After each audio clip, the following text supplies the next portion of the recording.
Good evening, everyone. Christina Fugazi, Council Member for District 5, bringing you my Council Members Digest for the Council meeting on Tuesday, October 20th, 2020.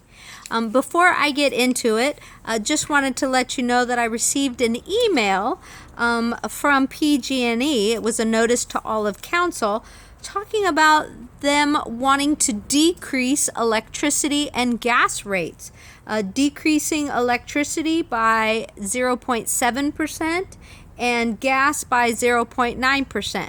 Apparently, they're putting up for sale their general offices in San Francisco, which take up like a huge city block on Market, Main, and Beale Street. So if they're selling that and that's causing us to reduce our rates, that sounds pretty good. You don't often hear about PG&E reducing our rates. So let's go ahead and get right into our council agenda. Just so you know, on the consent agenda, we have 14 items on our consent agenda, and then we have one public hearing. So the first item on our consent agenda actually has to do with something that people have been asking about.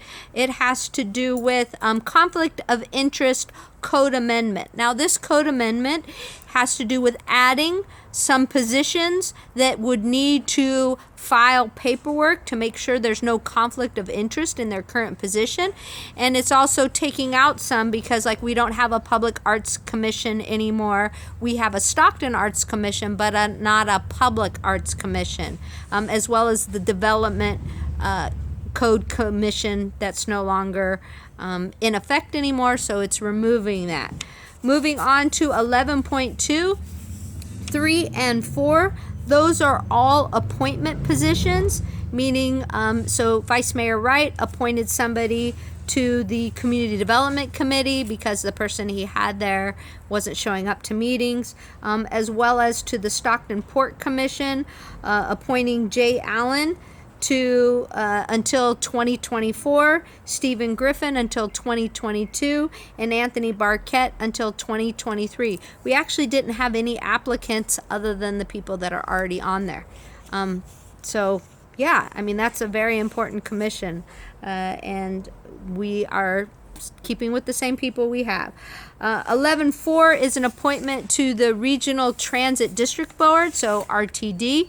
Again, we didn't have any applicants, so Gary Giovanetti will continue serving in that capacity. Moving on to 11.5. 11.5 has to do with the grand jury's report saying that the city and the county weren't doing their investigation on homelessness and their investigation on illegal dumping. It actually is called Building a Foundation, Collaboration, and Communication, case number 0119, and the report on illegal dumping, Talking Trash, case number 0519. And we have written a response to that saying that we are now working with the county, doing our best. We have a collaborative regional plan that we have done in conjunction with each other, as well as the illegal dumping. If you know, we've been out and about cleaning up as best as we can. We really need, though, the public to be our partners in this, that if you see somebody, please take a video, get a license plate, before, after, as much information as possible, so that we can get the people doing the illegal dumping. 11.6 is a final map for a subdivision for Destinations. Destinations is a development project here in Stockton, and this is their map approval. Moving on to 11.7, Cannery Park, which is in northeast Stockton off of 8 Mile Road and the frontage road there by 99. It is a vacation of a public right-of-way at Lieutenant Colonel Mark Taylor Street. 11.8 is an issuance of revenue bonds. This is actually for the University of the Pacific, not to exceed $70 million for the purpose of refinancing California educational facilities. Item 11.9 is the 2019 annual inspection statistics for our fire department. 11.10 is purchase of the membrane filters for the Delta Water Supply Project. So those filters, it's like hair. It's these little teeny filters that are nanoscale size that will stop any particles from getting through those filters, because this is bringing you your drinking water. Item 11.11 is professional service agreement for construction management, which construction management, that is the business to be in, for the Veterans Affairs Medical Facility in Southwest Stockton.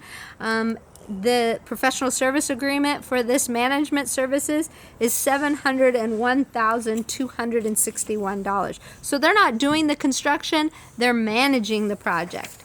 11.12 has to do with a storm drainage basin maintenance assessment district for North Newcastle, which actually is in southeast Stockton, out off of Arch Road. So that area, it's to maintain and operate the storm drainage improvements, providing for annual assessments for the costs and expenses thereof.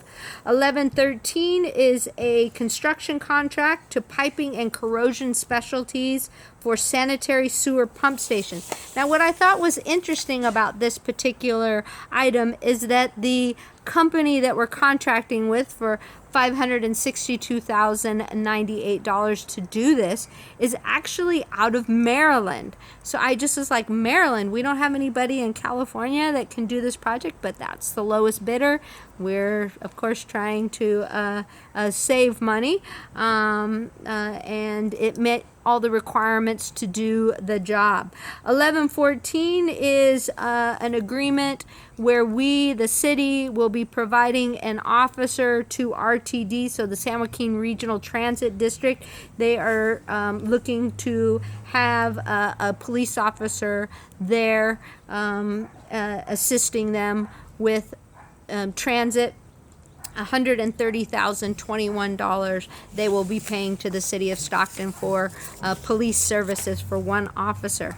Then moving on to new business. Actually, there is no new business, so moving on to public hearings. This is a resolution approving the San Joaquin mitigation multi-species habitat conservation and open space plan 2021 development fee schedule.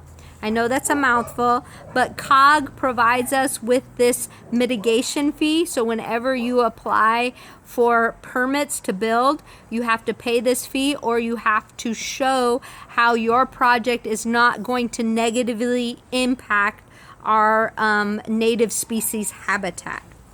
And that is it for our council meeting for tomorrow.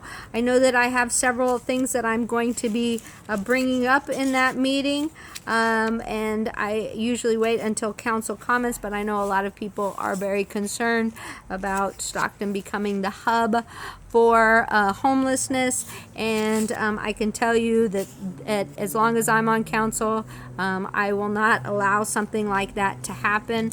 I'm also asking for an update for Project Room Key and the veterans who are currently being housed in trailers at the fairgrounds. You know, a lot of you have asked me about the city manager's review board, and while all of that information is made to the public, this is a working group, and it's not something that the public can participate in actively while the meetings are going on. However, you can always send a letter to the city manager. He said that he would, in fact, indeed, welcome your communication, your input, and we'll get back to you. So show up, stand up, speak up. A lot's been going on in this city, and that is for tomorrow's meeting. Hope that you watch, that you participate. Also, thank you to all of you who participated in my District 5 Town Hall meeting that I had last week. I think it went very well. At least the feedback that came back to me told me that people want to do it again. So anyway, Thank you so much for tuning in, and have a great Monday. Bye-bye.